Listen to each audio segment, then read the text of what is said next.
ไวคนรู้ แรงเนาะเนื้อแรง นั่นนั่นก็คือรู้ก้อนหนึ่งขึ้นลง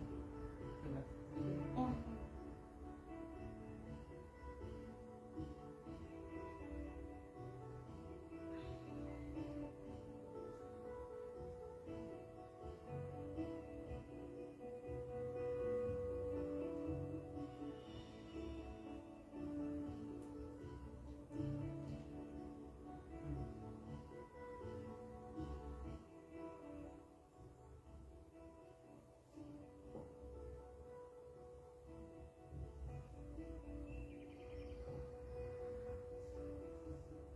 ใจบวสัตตาเรืองแสนสีอ้อยกับ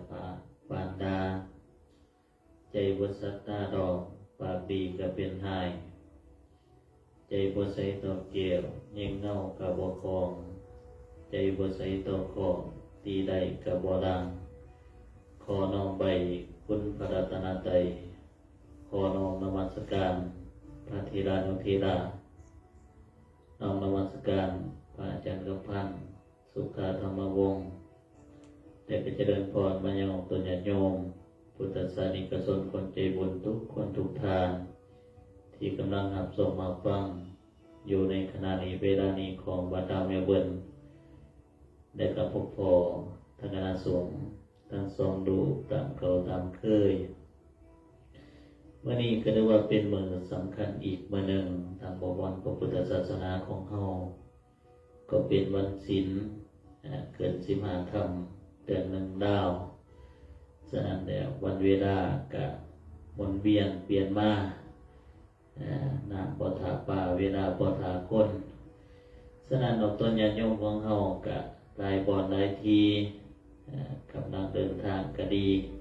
หรือว่ากำลังอยู่กองผ้าก็ดีเนาะก็ขอให้ตั้งจิตตั้งใจ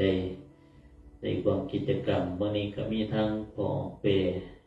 ครอบครัวพอเปแมวของโมนพาดีได้มาควมไหว้พระภาวนาความกับคณะสงฆ์ก็ขออนุโมทนาสาธุบุญนำในรายแต่ทั้งอาตมาก็เกิดว่าพบพอทั้งสองลูกเนาะฉะนั้นเดชออกตัวญาติโยมก็หลายคนหลายฐานเนาะก็ได้ความอนุโมทนานำครอบครัวสุขาธรรมวงศ์ก็คือท่านพระอาจารย์ทั้งพันได้สูญเสียทางเสาหลักก็คือเมเนาะได้จากไปได้คนได้ทานอยากความปตาอนุโมทนาตามกำลังศรัทธาของเฮาเท่าใดก็ได้เอื้อนว่าสะสมบุญได้กินได้ทานรวมกันตามกำลังทรัพย์กำลังศรัทธาฉะนั้นเดียวก็ญาติโยมของเฮาก็หลายผู้หลายคนก็ทานมาส่วนหนึ่งเลยเนาะยังมีเวลาเพราะว่าวันเวลาของเฮาก็ยังอีก2 วันก็จะได้เอาปลาเนาะสำหรับองค์ตนญาติโยมผู้ที่มาตามหลังก็บ่ว่ากันเนาะมาสาก็บ่ว่าพอได้ความกำลังทรัพย์กำลังศรัทธารวมกันก็ตามกำลังทรัพย์กำลังศรัทธารวมกันก็ดูว่าทางพระอาจารย์ก็บ่ได้กลับเนาะเพราะว่าวันเวลาก็ให้ทางวันจัดให้ก็ฉะนั้นได้ออกตัวญาติโยมของเฮากันเฮ็ดใจรวมกันเอาต่อไปก็จะได้ขอกราบอาราธนานิมนต์พระอาจารย์ทุกท่านได้ทักทายสวัสดีทางตัวญาติโยมอีกจังหน่อยแต่ก็มาดูปูข่าวแจ้งข่าวให้ผู้ได้ละเอียดขึ้นตื่นนำการนมัสการครับ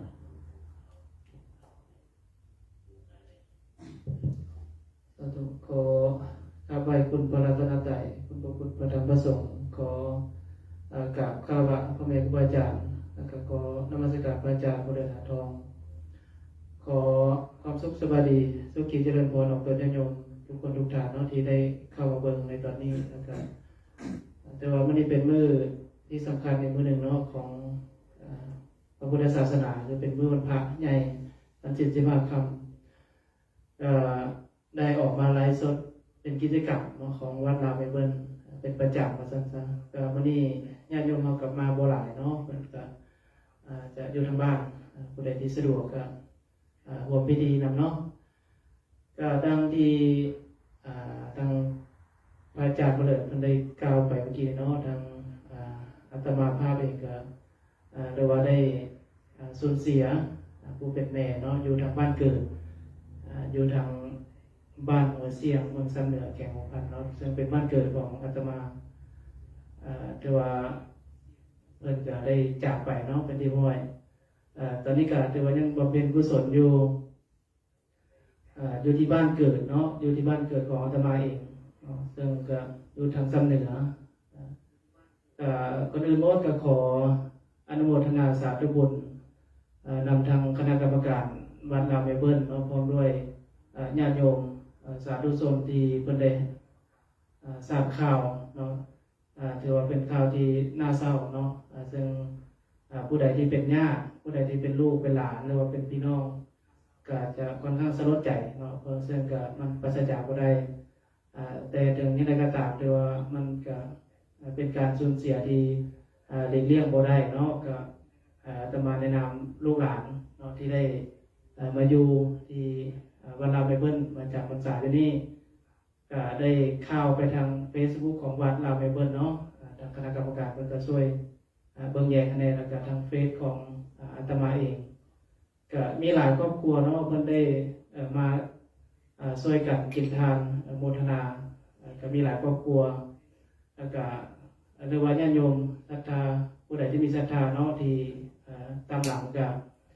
ผู้ใดอยากโมทนากับขอเจริญพรเด้อเนาะเพราะว่าซึ่งพิธี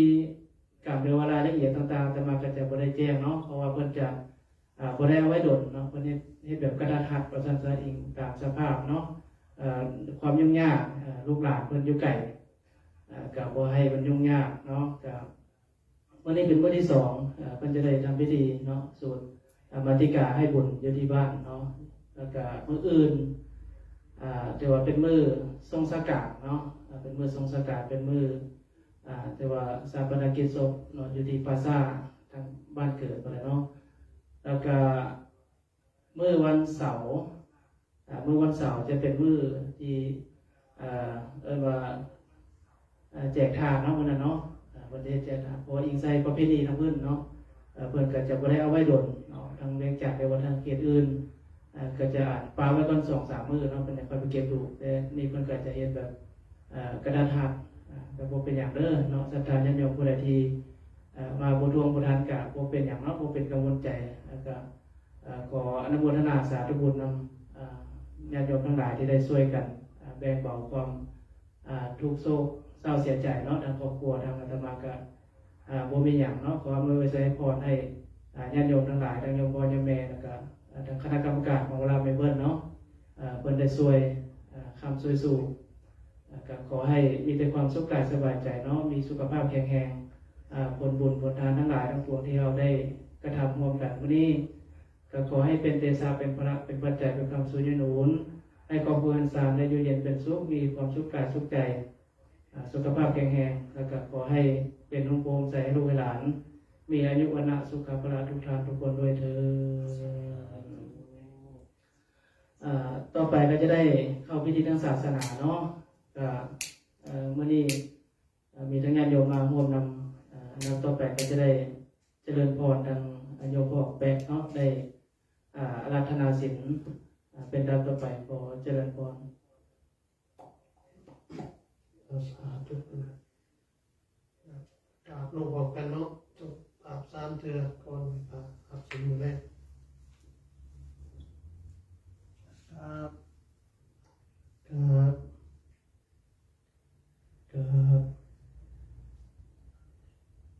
นะโมตัสสะภะคะวะโตอะระหะโตสัมมาสัมพุทธัสสะนะโมตัสสะภะคะวะโตอะระหะโตสัมมาสัมพุทธัสสะนะโมตัสสะภะคะวะโตอะระหะโตสัมมาสัมพุทธัสสะสัพเพกาเมจรูเปสิริสิขารตเท สันตริเควิมานิติเปรเทจะคาเมตารุวนะตถาเมเคหะวัตถุมิเขเตภูมมาจยันตุเทวาสลัทธาลัสิสเนยัคคาคันทัพพนาคาติทันตาสติเกยังมุนิระปัจจนังสาเทโวเมสุนันตุธรรมสาวนากโรยัมภะทันตาธรรมสาวนากโรยัมภะทันตาธรรมสาวนากโรยัมภะทันตาสาธุอุกาสะมะยังพันเตวิสุงลักนาทายะตีสารเนนะสหปัญจสิรานิยาจามะทุติยัมปิมะยังพันเตวิสุงลักนาทายะตีสารเนนะสหปัญจสิรานิยาจามะตาติยัมปิมะยังพันเตวิสุงลักนาทายะตีสารเนนะสหปัญจสิรานิยาจามะขออนุญาตพระอาจารย์ลงพักญาติโยมของเราก็ตั้งอกตั้งใจสมทานศีลห้าร่วมกันเนาะนะโมตัสสะภะคะวะโตอะระหะโตสัมมาสัมพุทธัสสะนะโมตัสสะภะคะวะโตอะระหะโตสัมมาสัมพุทธัสสะนะโมตัสสะภะคะวะโตอะระหะโตสัมมาสัมพุทธัสสะสาธุนะโมตัสสะภะคะวะโตอะระหะโตสัมมาสัมพุทธัสสะนะโมตัสสะภะคะวะโตอะระหะโตสัมมาสัมพุทธัสสะนะโมตัสสะภะคะวะโตอะระหะโตสัมมาสัมพุทธัสสะพุทธังสรณังคัจฉามิ พุทธังสรณังคัจฉามิ ธัมมังสรณังคัจฉามิ ธัมมังสรณังคัจฉามิ สังฆังสรณังคัจฉามิ สังฆังสรณังคัจฉามิ ทุติยัมปิพุทธังสรณังคัจฉามิ ทุติยัมปิพุทธังสรณังคัจฉามิ ทุติยัมปิธัมมังสรณังคัจฉามิ ทุติยัมปิธัมมังสรณังคัจฉามิ ทุติยัมปิสังฆังสรณังคัจฉามิ ทุติยัมปิสังฆังสรณังคัจฉามิ ตติยัมปิพุทธังสรณังคัจฉามิ ตาติยัมปิพุทธังสรณังคัจฉามิ ตติยัมปิธัมมังสรณังคัจฉามิ ตาติยัมปิธัมมังสรณังคัจฉามิ ตติยัมปิสังฆังสรณังคัจฉามิ ตาติยัมปิสังฆังสรณังคัจฉามิ ติสรณะขมนังนิธิตัง สาธุอุกาสะอมะพันเต ปานาติปาตาเวรมณีสิกขาปะทังสมาธิยามิ ปานาธิปาตาเวรมณีสิกขาปะทังสมาธิยามิ อะทินนาธนาเวรมณีสิกขาปะทังสมาธิยามิ อะทินาทานาเวรมณีสิกขาปะทังสมาธิยามิ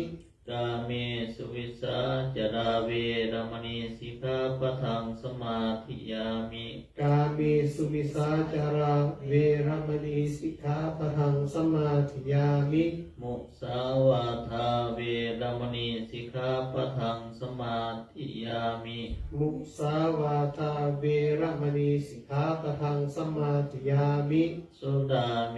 รยมัสสปมาทฐานาเวรมณีสิกขาปะทังสมาธิยามิ สุราเมรยมัสสปมาทฐานาเวรมณีสิกขาปะทังสมาธิยามิ อิมานิปัญจสิกขาปทานิสิเลนะสุปฏิงยันติสิเลนะโภคสัมปทา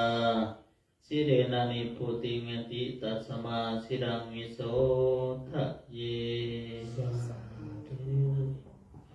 ต่อไปก็จะได้เข้าพิธีทางศาสนาเนาะก็วันนี้อาจจะใช้เวลาอยู่น้อยหนึงเนาะเพราะว่าหลังจากที่สูตรไหว้พระสวดมนต์เรียบร้อยหลังจากที่เนาะอาตมาก็จะได้สูตรบางสกุลสังริจาเนาะให้ทางโยมแม่ทางบ้านแล้วก็ใช้เวลาอยู่บ่ดนจะได้ไหว้พระร่วมกันเนาะหันหน้าเข้าของฝ่าเด้อ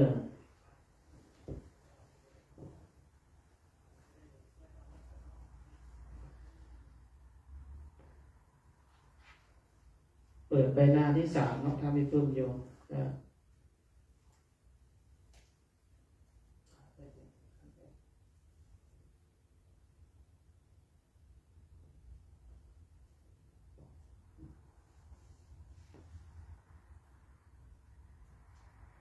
ครับลง3 เดือนพร้อมกันเนาะครับครับครับ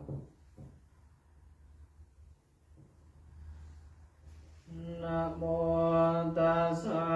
ภะคะวะโตอะระหะโตสัมมาสัมพุทธัสสะนะโมตัสสะภะคะวะโตอะระหะโตสัมมาสัมพุทธัสสะนะโม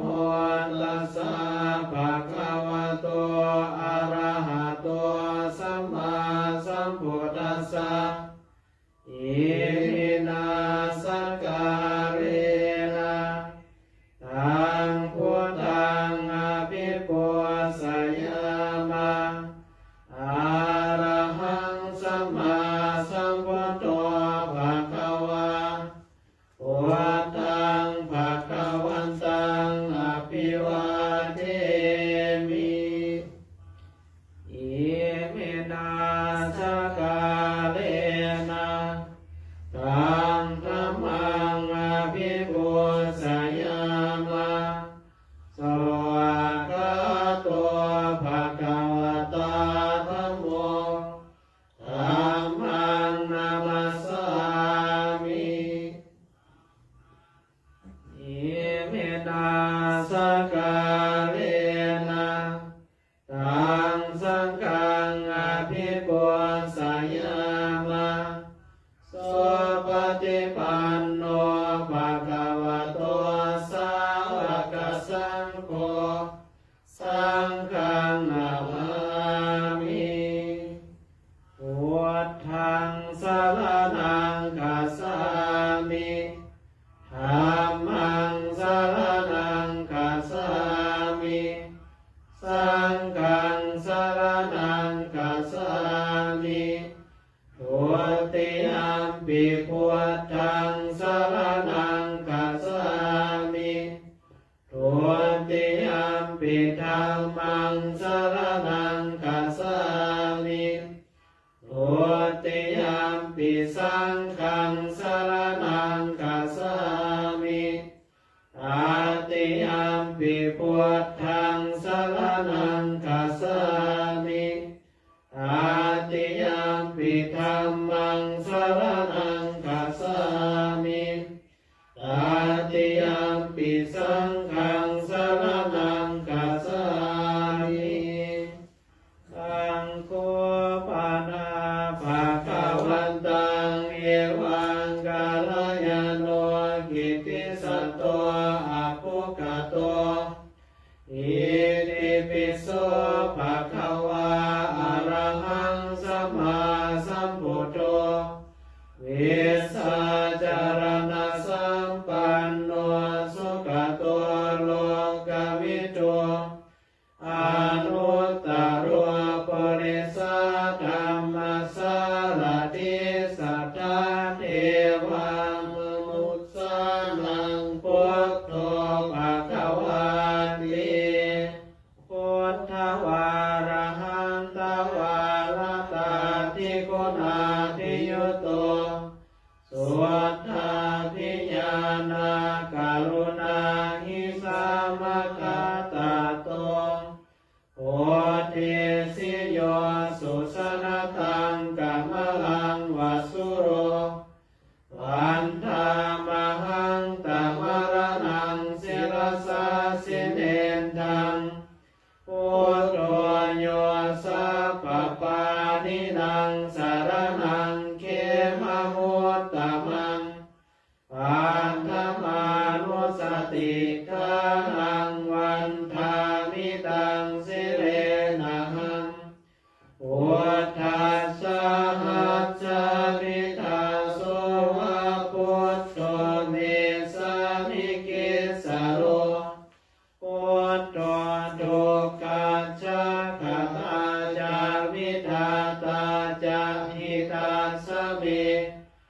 ะพุทธัสสะ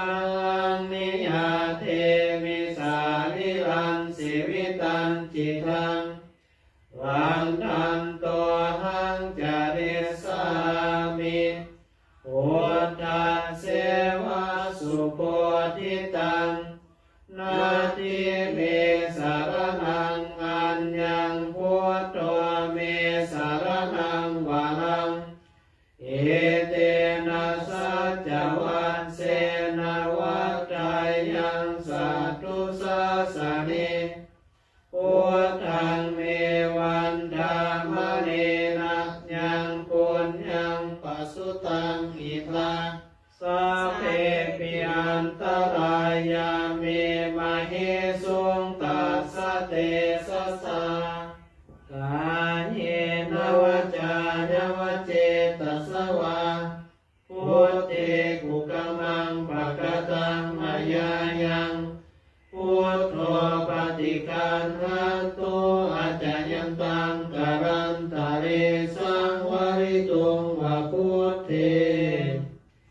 สวากขาโตภะคะวะตาธัมโมสันทิฏฐิโกอาการิโกเอหิปัสสิโกโอปนาหิโกปัจจตังเวทิตาโพเวโยหิติสวากขาตตาทิคุณาโยคาวาเสนะสายโยโยมาคาปากาปริยันติวิโมคขเพโทธัมโมกุโลกาปตนาตาธานิธานิวันธามหังตามหังวรธรรมเมตังธัมโมโยสัพพปานินังสารนังเกมโมตตมังพุทธิญานุสติทานังวันธามิตังสิเนังธรรมัสสะหัสสะมิทาโสวัตถัมโมเมสามิเกสาโรธัมโมจงกัจจกตาจามิทาตาจาหิตาสเมธัมมัสสะหังนิยาเทมิสาลิรันสิวิตันจิตังวันทันโตหังจาริสามิธัมมัสเสวะสุธรรมตังนาทิเมสารนังอัญญังธัมโมเมสารนังวารังเอเตนะสัจจวัตเสนะวัฏฏายังสัตตุสัสสะเนธัมมังเมวันธรรมเนนะยังปุญญังปัสสุตังอิทังสัพเพปิอันตรายาเมมะเหสุงตัสสะเตสะสะกายเยนวจานวเจตสวะธัมเมกุกมังปะกตังมายายังธัมโมปฏิคันหันตุอาจายันตังกรันตะเรสังวริตุงวะธัมเมสุปฏิปันโนภะคะวะโตสาวกสังโฆสุปฏิปันโนภะคะวะโตสาวกสังโฆญาญาปฏิปันโนภะคะวะโตสาวกสังโฆสามิจิปฏิปันโนภะคะวะโตสาวกสังโฆญาติตังจัตตาริปุริสายุคานิอาทาปุริสาปุคลาเอสะภะคะวะโตสาวกสังโฆอาหุนายโยปาหุนายโยทักขินายโยอัญชลิกรณิโยอนุตตรังปุญญเขตังโลกัสสะเต ปาติคุณาทิโยโตโยทัพพิโตอริยปุคคลาสังฆสิโตศีลาทิธรรมปาวะลาสัญญกายจิตโตวันธามหังตมริยานัคนังสุสุตังสังโฆโยสัพพปานินังสารนังเขมโมตตมังตาติยานุสติทานังวันธามิตังสิเลนะหังสังฆัสสะหัสสะมิทาโสวะสังโฆเมสามิเกสโรสังโฆตุกัจจกตาจาวิทาตาจาหิตาสเมสังกัจจานังนิยาเทมิสาริรังสิริตันจิตังวันทันโตหังจาริสามิสังฆาโสปฏิปันนตังนาทิเมสารนังอัญญังสังโฆเมสารนังวรังเอเตนะสัจจวัตเสนวัฏฐายังสัตตุสาสเนสังฆังเมวันธามเนนะยังปุญญังปัสสุตังอิตังสัพเพปิอันตรายาเมมาเหสุงตัสสะเตสัสสะกายเยนวจานวจิตตัสสวะสังเกกุกมังปัตตังมายายังสังโฆปฏิการรันตุอาจายันตังกรันตริสังวริตุงวาสังเกสาธุก็จบไปเนาะบทสวดไหว้พระพุทธคุณธรรมคุณสังฆคุณแล้วก็บทกล่าวนอบน้อมพระพุทธเจ้าเนาะต่อไปจะเป็นบทสวดพิจารณาปัจจเวกทั้งสี่เนาะหรือว่าปัจจัยสี่เป็นหน้าถัดไป18ก็ค่อยสูตรกันเด้อไม่ได้สูตรได้ก็สูตรเนาะอัจจมัญญาปัจจเวกิตาวายังเจวาลังปริโภตังตังยาวาเทวาเสตัสสะปฏิกาตายาอุณหาสะปฏิกาตายาทังสมากาสวาตาตาปาเสเลสะปะสัมปัจจานังปฏิกาตายายาวันเทวาหิริโกปินาปฏิสัตนาตังอัจฉมัญญาปัจจเวกิตาวาโยบินทปัตโตปริโภโตโสเนวัฏฐวายานมัตถายานมัทธายานวิโพสนายายาวันเทวาอิมัจฉกายาสันติติยายาปนายาวิหิงสุปาราติยาพมจาริยานุกายาอิเตปุรานันจะเวทานังปฏิหังกามินาวันจะเวทานังนาอุปเทสามิญาตาราจะเมภเวสติอานาวาสตาจะภาสุยหาโลจาติอัจฉมัญญาปัจจเวกิตาวายังเสนาสนังปริภูตังตัญญาวันเทวาสิตัสสะปฏิฆาตายาอุณหาสะปฏิฆาตายาทังสมากาสวาตาตาปะเสเรนสัพพะสัมปัจจานังปฏิฆาตายาญาวันเทวาอุตโตปานิสัญญาวิโนทานังปฏิสันดานานามาทังอ อัจฉมยาปัจจเวกิตาวายโยกิลนาปัจจยาเปสัสสัมปริกาโลปริภูโตโสยาวาเทวะอุปันนานังวายาภาติกานังเวตานานังปฏิกาทายาอาภยาปัสสะปรมัตตายานติต่อไปที่เป็นบทสวดมนต์เนาะเปิดมาทางใต้เนาะหน้าทางใต้30หน้าที่34เนาะหน้าที่34เด้อ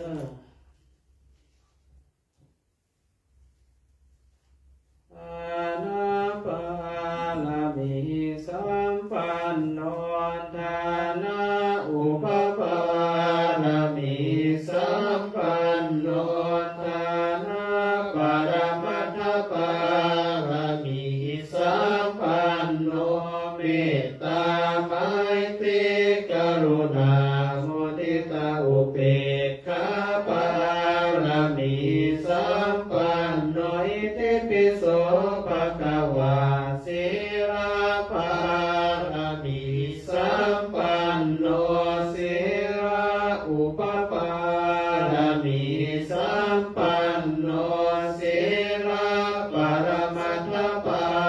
ลามิสัมปันโนเมตตาไมตรีกรุณามุทิตาอุเบกขาปาลามิสัมปันโนอิติปิโสภะคะวาเนกขมาปาลามิสัมปันโนเนกขมาอุปปาลามิสัมปันโนเนกข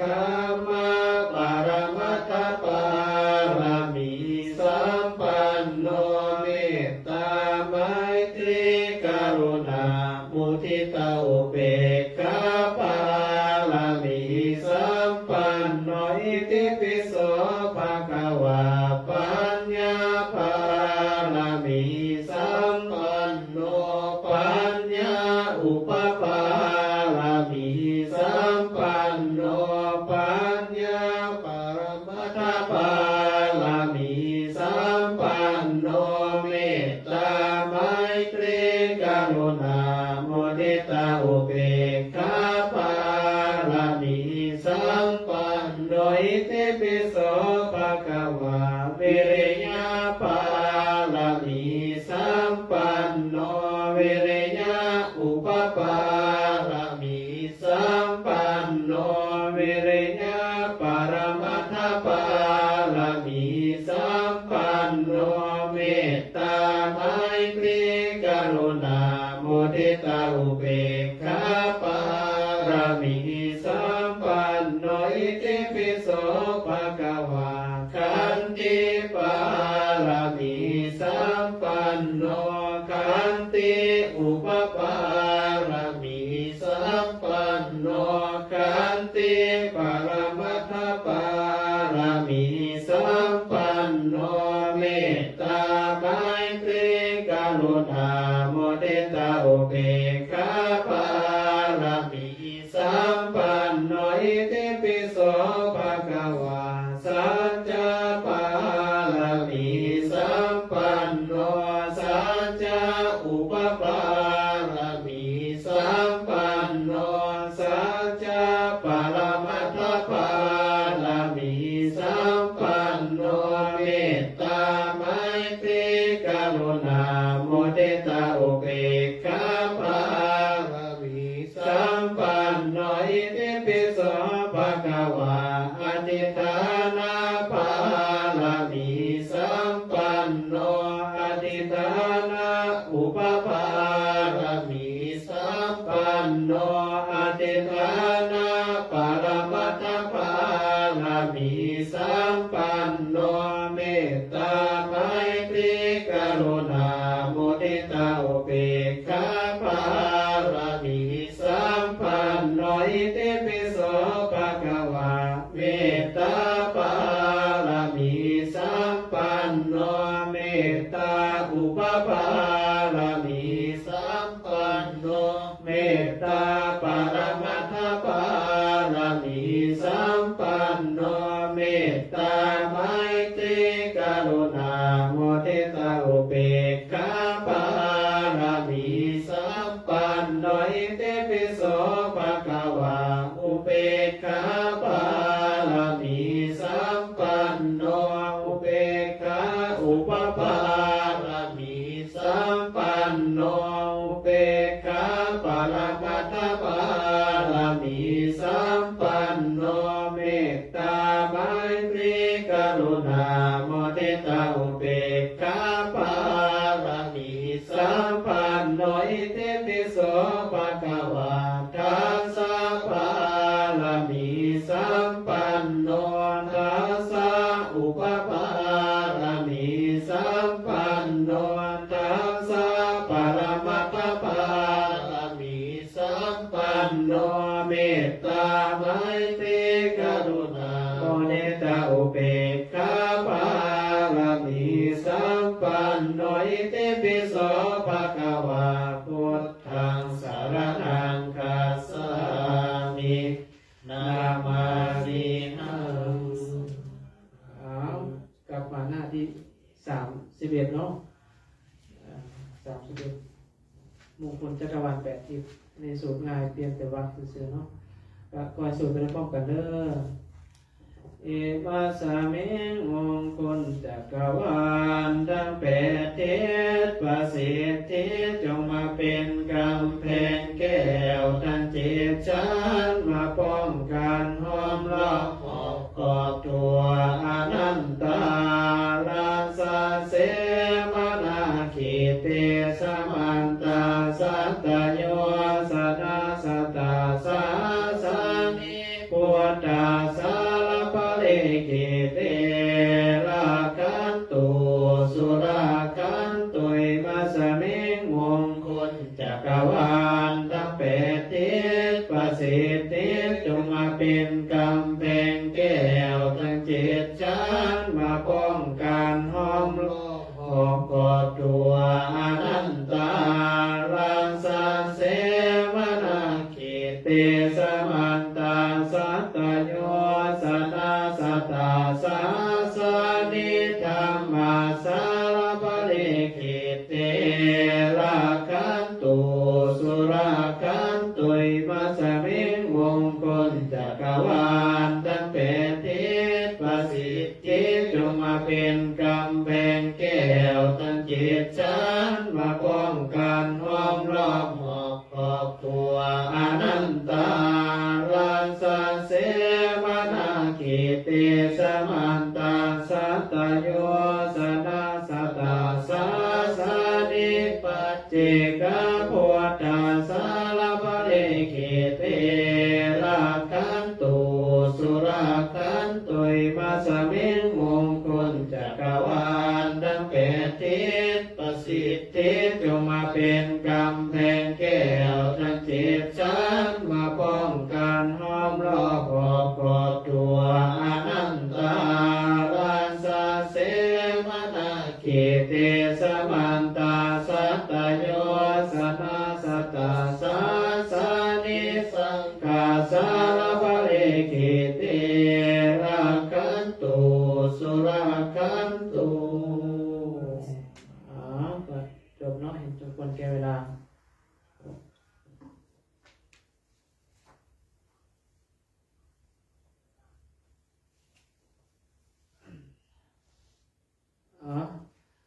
ต่อไปเป็นช่วงที่2เนาะจะได้หันหน้าทำตาวันนะพี่เพราะว่าต่อไปจะได้นิมนต์ทางพระอาจารย์บุญเลิศเนาะวันนี้เพิ่นเป็นองค์เทศนาก็ญาติโยมเขาก็คุ้นเคยกันดีเนาะ2องค์เปลี่ยนไปเปลี่ยนมาจังได๋น่ะเพราะว่าหลายกันมี 4-5 องค์ก็สิได้เปลี่ยนกันไปหมุนกันไปเนาะเดือนนึงอาจจะมา2เดือนมาเทื่อนึง3เดือนมาเทื่อนึงอันนี้ก็เปลี่ยนกันเมื่อละ10เนาะบ่เป็นหยังเพิ่นก็จะได้เอาธรรมะเนาะมาสาธยายเอาหัวข้อธรรมเนาะข้อคิดสะกิดใจเรียกว่าบทเทศบทสอนของพระสมเด็จพระสัมมาสัมพุทธเจ้าเนาะเอามาทวนคืนเอามาสาธยายให้ญาติโยมเขาได้นะครับฟังเพื่อพิจารณาเนาะ ต่อไปขอเจริญพรดังโยมก็ออกแปลงเนาะในอาราธนาเทศเนาะเป็นดังต่อไปขอเจริญพร สาธุพรหมาจโรกามิปติสัทธัมปติกะอันสลิ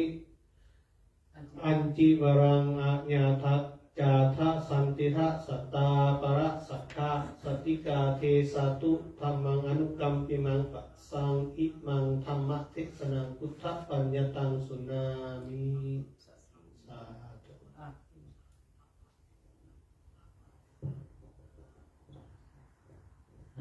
ก็เป็นหน้าที่ของอาตมาเนาะ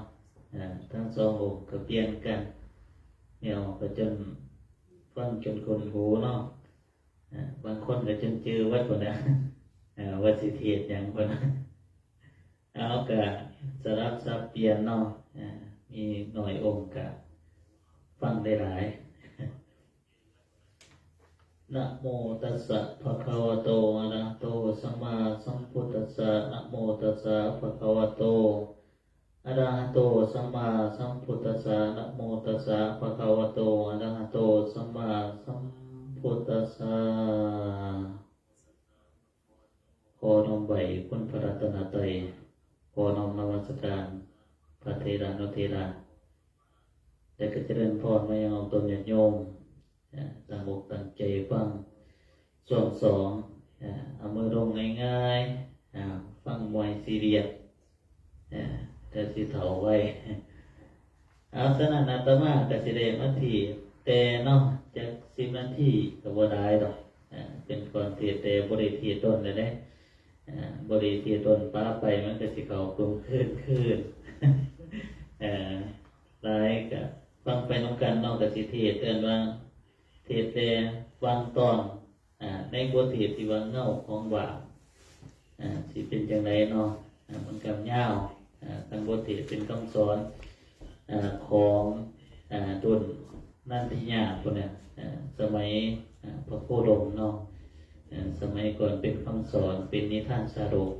ฉะนั้นอาตมาก็จะได้ยิบเอาหัวข้อนาเจียนั้นมาเทศให้ฟังบัดนี้สัพพกาปัสกาปัสสะอาการนังจังว่าฟังเอาถอนคำสอนพุทโธว่าอักเสนยมญาอันขอคติตั้งต่อใจการบ่ทำบาปไปกับสัวให้มัวหมองนี่เป็นคำสอนบนพระโคพันตานสอนไว้อาตมาพระอาจารย์บุญเดิดมาแสดงทำให้ผู้สนใจอยากเป็นสัวหูกันทั่วว่าบาปนั้นมาทำเดียวคุณมองบาปที่ทำกรรมที่ต้องสิจำจองให้เห็นผ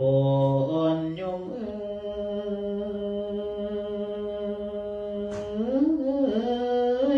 สาธุสมควรเขียนอ่านขบวนให้เห็นแจ้งกรรมบุญแห่งก็ส่งผลให้กรรมบ่ได้ก็ส่งผลน้อยขึ้นอยู่กับกรรมมากน้อยได้น้อยเดียวแต่กรรมกรรมโมนาวาตติโรโก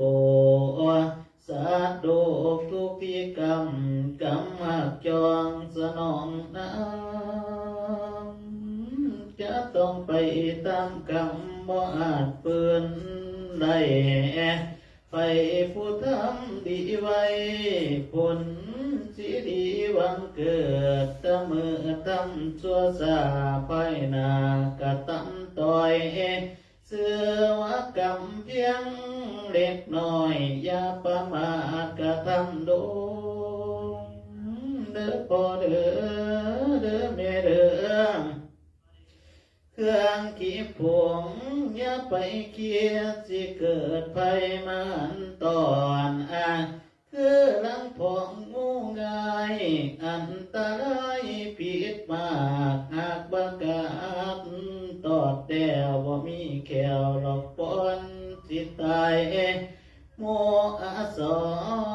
ผิดหายตัว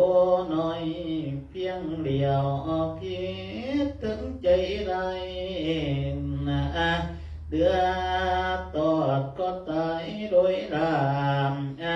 คือดังน้ำกำตองที่นำของเดินหำแดงเดือดกระไรปวดเจ้าคือรามบาลังกัน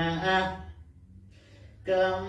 ที่คำกรรมนั้นบาปที่ทำกรรมเดียวมันสิน้อยก็มีผลยุ่ง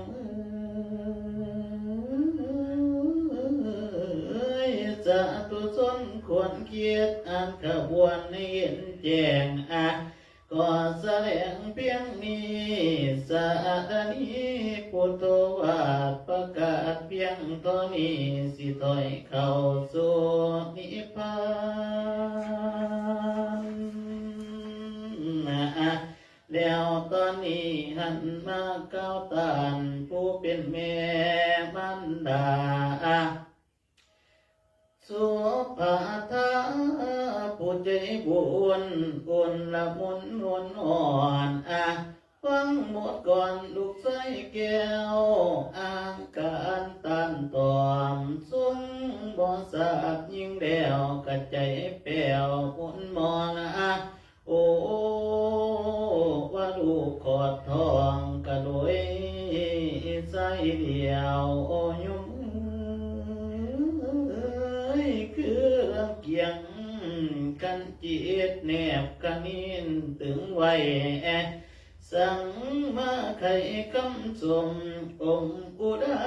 บ่เป็นทางก็วันหาเกิดขึ้นแล้วให้แมงแป้วเกิดขึ้นกระใจนับแต่ลูกเกิดได้เพียงฟังอุปธรรมคำคอยแนะนำถนอมตังดังตาสองแก้วทั้งสองกำพอยังนำเตือนตนตนทั้งสองคนกับหอบ่อยบุกกาพ้องสองเสาอย่าแต่พอตายป่าดูไว้กระตุ้มตอมถนอมลูกผู้เดียวเกี่ยวผู้พันทนังแน่นลูกกระแสนจะเดินดูน่าเอ็นดูอดน้อยยอดยิงไล่แดวกระเลื่อนซื่นใจแล้วตอนนี้กะสิใส่ปอเลยปัดใหญ่ขนมกายเดนอยวันอะไรกับวันอะไรขนาดปะเล่นเบียนมือกายเป็นคนหัวลือได้ขึ้นคำถ้าลำเดิมเที่ยวกลางคืนคบเพื่อนเพิ่นดินบ่คงเห็นแม่บอกเศร้าดื้อซ้ำยุงขึ้นฟ้องบ่ตัวทวงพ่อเนตรคิดขึ้นมาปะเต็นกว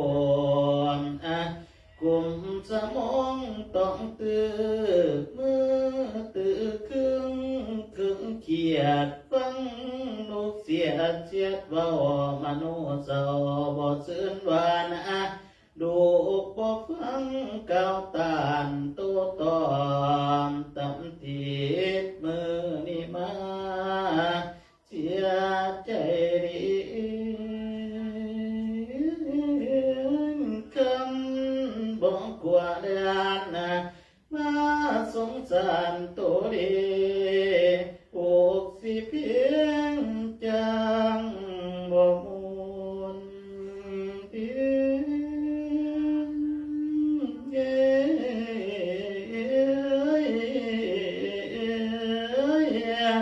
ชีวิตมันสูญก็บ่ได้ใจเอาอ้างมโนกาไกลโอดได้โอวันท่านละทุดอดละอดละอดน้ำตาไหลงำหนา มันละอุดกันสู้กันบ่อยู่ดูกเอ้ยน้องดูกกระทั่งสังวนหมดมนทั่วทะเลงสวรรค์นั่นกันแกงปันแต่งมาเห็นดีน้องจังบ่เปลี่ยนตาเอาว่าจังคือน้องบ่ขอให้สัตตาเจ้าสัตตายุมคู่สุทานให้ตั้งจิตน้อเป็นกลางพุทธคุณก้าวยองบุญเจ้าให้ใหญ่สูงนันดานาสันทายุ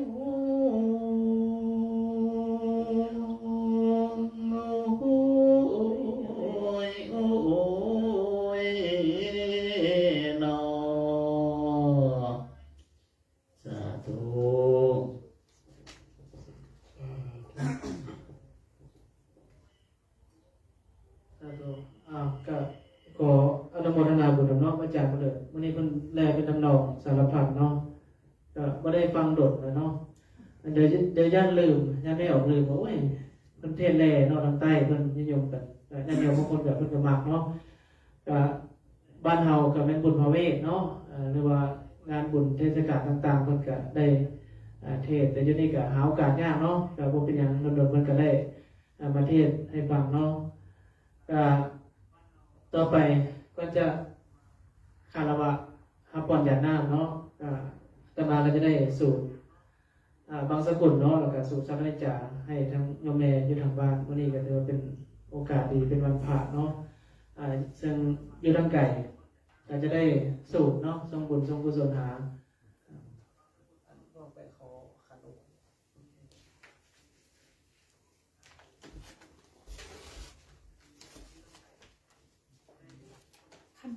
คันนั้นมีน้ำแบบบ่มีน้ำ หมดแล้วเป็นจุดๆใช่ไหม เพิ่นสิจุดเกียร์ โยมนี่ได้ห้องเนี่ยแกมาก็จริงเลย พิธีทางบ้านเนาะเพิ่นก็ได้เฮ็ดทางพิธีทางศาสนาพุทธเราวันนี้เป็นมื้อที่2เนาะเพิ่นจะได้สู่ความเป็นกุศลเนาะทั้งอาตมาภาพก็อยู่ห่างไกลเนาะก็มีแต่ทรงกำลังจิตกำลังใจเนาะทรงบุญทรงกุศลไปทางไกลก็จะได้มีการสูตรกุศลาเนาะแล้วก็สูตรบางสกุลสังฆจาเพิ่น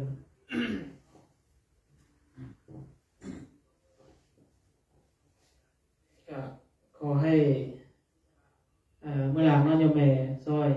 สุขธรรมวงศ์เนาะได้มาครับเอาส่วนบุญส่วนกุศลที่ลูกชายเนาะที่บวชอยู่ก็ได้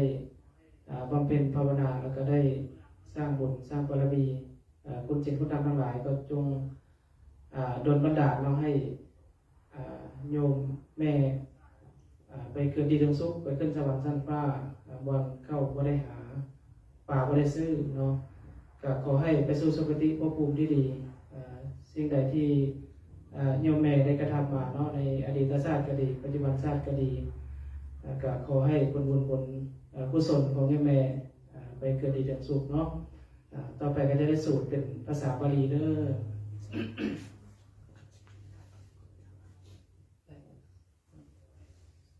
นะโมตัสสะภะคะวะโตอะระหะโตสัมมาสัมพุทธัสสะนะโมตัสสะภะคะวะโตอะระหะโตสัมมาสัมพุทธัสสะนะโมตัสสะภะคะวะโตอะระหะโตสัมมาสัมพุทธัสสะกุศลธรรมะอกุศลธรรมะอัปปยากตาธรรมะกตเมธรรมะกุศลายสมิงสมะเยกัมมะวจรังกุศลังเจตังอุปนังโหติโสมนัสสะสหคตังญาณสัมปยุตตังรูปา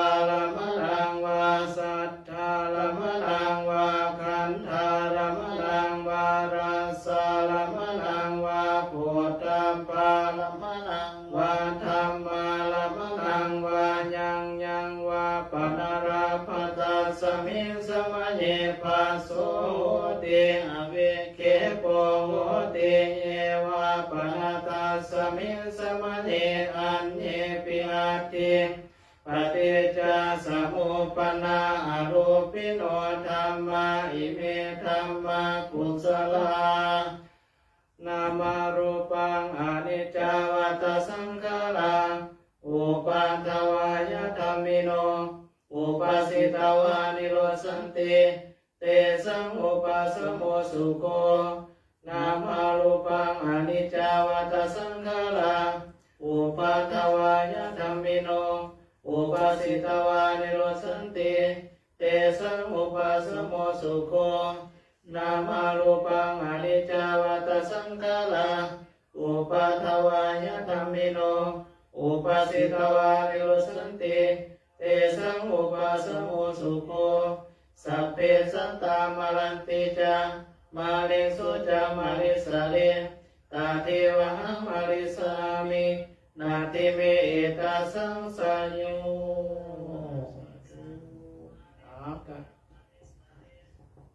จบพิธีเนาะต่อไปก็จะได้คารวะแล้วก็จะได้ให้พรหยาดน้ำเป็นภาษาบาลีแล้วก็จะได้แผ่เมตตาเนาะในตอนท้ายก็ญาติโยมเกี่ยมตั้งที่ตั้งใจเด้อ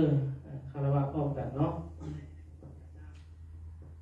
สาธุกายนวัจจานวเจตัสสวาพุทเทกุกัมมังปะกาตังมะยายังพุทโธปฏิคันหันตุอาจายันตังการันตะเรสังวริตุงวะพุทเทกายนวัจจานวเจตัสสวาธัมเมกุกัมมังปะกาตังมะยายังธัมโมปฏิคันหันตุอาจายันตังการันตะเรสังวริตุงวะธัมเมกายนวาจานวเจตัสสวาสังเคกุกัมมังปะกาตังมะยายังสังโฆปฏิคันหันตุอาจายันตังการันตะเรสังวริตุงวะสังเคสาธุก็เยี่ยมตั้งใจตั้งใจเนาะขอกล่าวอนุโมทนาสักหน่อยหนึ่งก่อนเนาะหลังจากว่าจะได้ให้พรก็จะได้ให้เมตตาก็จะได้คารวะเลยก็ขอกล่าวกับอนุโมทนานำศรัทธาญาติโยมสาธุชนทุกคนทุกท่านเนาะที่ได้รวบรวมปัจจัยต่างๆที่มาร่วมโมทนากินทานนำเมื่อหลังไม่ออกของผู้บ่าอีกเนาะก็มีหลายครอบครัวแต่มาก็ไม่ได้อ่านสื่อเนาะแกมีแต่โพสต์ข่าวลงทาง Facebook ของวัดลาวไบเบิลแล้วก็พิเศษก็เป็นทางคณะกรรมการวัดลาวไบเบิลแล้วก็ตัวญาติโยมหลายบ่อหลายทีเนาะทางใกล้และทางไกลแล้วก็พิเศษเนาะก็เป็นคณะสงฆ์มาทางแขกหัวพันเนาะเพิ่นก็ได้นำพาทางคณะเพิ่นแล้วก็ทางประธานอุปสมบทเมืองอุปสมบทเขตต่างๆเนาะที่เพิ่นได้รวมโมทนาทานแล้วก็ไปให้กำลังจิตกำลังใจเนาะครูบาอาจารย์เพิ่นก็บ่ได้ออกเสียงชื่อเสียงเรียงนามก็บ่เป็นหยังเนาะแต่มาก็ได้รับแล้วก็ขออนุโมทนานำทั้งออกตนญาติโยมญาติพี่น้องทั้งหลายเนาะทั้งเวียงจันทร์ก็ดีทั้งสำเร็จก็ดีเนาะได้รวมโมทนากิจทานก็ขอให้บุญกรรมนำสู่มุทุกคนเด้อมีแต่ความสุขกายสบายใจเนาะแล้วก็ขอให้ผลบุญทั้งหลายทั้งปวงนี้จงคำสู้ยุดให้ครอบครัวทั้งสายญาติพี่น้องมีอายุวนะสุขภาพทุกท่านทุกคนเนาะต่อไปรับพรเป็นภาษาบาลีเด้อยะถาวะเลวะหาปุราปาริปุเรนติสังขลังเอวะเมวะอิโตเทนังเปตนังอุปกัปปติเอเสตังปะเทตังตุมหังคิปะเมวะสมินสันตุสัพเพปุเรนตุสังกปาจันโทปนาระโสยะธามณิโสติระโสยะธาอิติโยวิวัสสันตุสัพพะโลกวินาศตุมาเตภวันวันตรายโยสุขีธิกายุโกภวะอภิวาทนาสิเลสนิจัมพุทธาปัจจายิโนจัตตารโอธรรมาวัฏันติอายุอันโนสุขังภาลังเสื่อมจากน้ำเด้ออันตาเสเมอากาเสเมยติมิตาส เปตานังตะกินังราสะพุมเปกันตัมมโนสลังนาหิโรนังวาสุโกปัญญปาลิเทวานานาตังเปตานามัตยาอิวังดิดันติยตาโยอายัญจักขุตะกินาทินนาสังกัมมิโสปฏิทิตาติกาลตังอิตยัสสะนาโสอุปกัปปติสุญญติธัมโมจักอายังเนตัสสิโตเปตานาโคสะจักตาอุราลาภลัญจาภิกขุนามานุปตินังมิปุญญังปัสสุตังอานาปะกันเตทุกขปัตตาจเนทุกขพยาปัตตาจเนพยาสุขปัตตาจเนสุขังตุสัพเพปะนิโนเอตวัตตาจามิสัพพตังปุญญาสัพพตังสัพเพเทวะอนุโมทันตุสัพเพสัตตาสัตว์ทั้งหลายทั้งปวงที่เป็นเพื่อนดวงเกิดแก่เจ็บตายด้วยกันทั้งหมดทั้งสิ้นเวลาจงเป็นสุขเถิดอย่าได้มีเวรแก่กันและกันเลยสัพเพสัตตาสัตว์ทั้งหลายทั้งปวงที่เป็นเพื่อนทุกข์เกิดแก่เจ็บตายด้วยกันทั้งหมดทั้งสิ้นอัปปัญญาปัจจาจงเป็นสุขเถิดอย่าได้พยาบาทเบียดเบียนซึ่งกันและกันเลยสัพเพสัตตาสัตว์ทั้งหลายทั้งปวงที่เป็นเพื่อนทุกข์เกิดแก่เจ็บตายด้วยกันทั้งหมดทั้งสิ้นอานิกาจงเป็นสุขเถิดอย่าได้มีความทุกข์กายทุกข์ใจเลยสัพเพสัตตาสัตว์ทั้งหลายทั้งปวงที่เป็นเพื่อนทุกข์เกิดแก่เจ็บตายด้วยกันทั้งหมดทั้งสิ้นสุขีอัตตานังปาริหารันตุจงมีความสุขกายสุขใจรักษาตนให้พ้นจากทุกภัยอันตรายทั้งสิ้นนั้นด้วยเถิ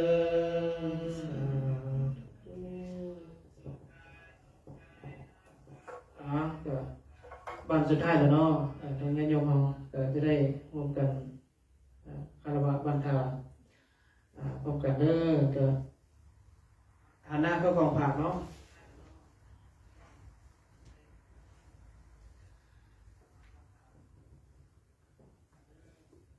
ครับลง3 เดือนพร้อมกันเด้อเอาครับ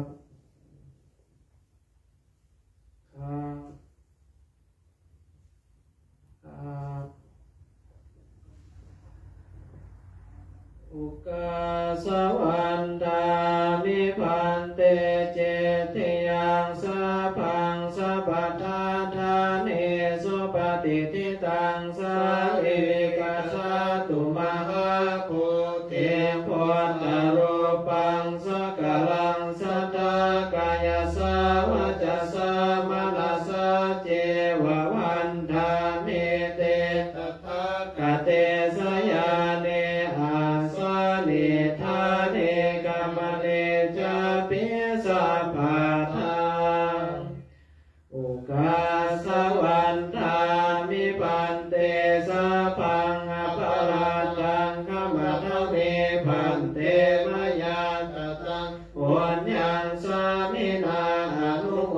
ทิตาปังสามินากตังปุญญังไมหังขาตาพังสาธุสาธุอนุโมทา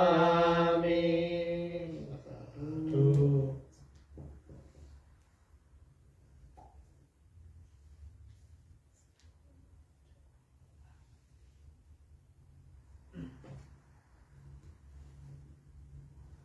ก็สุดท้ายแล้วเนาะขออนุญาตแจ้ง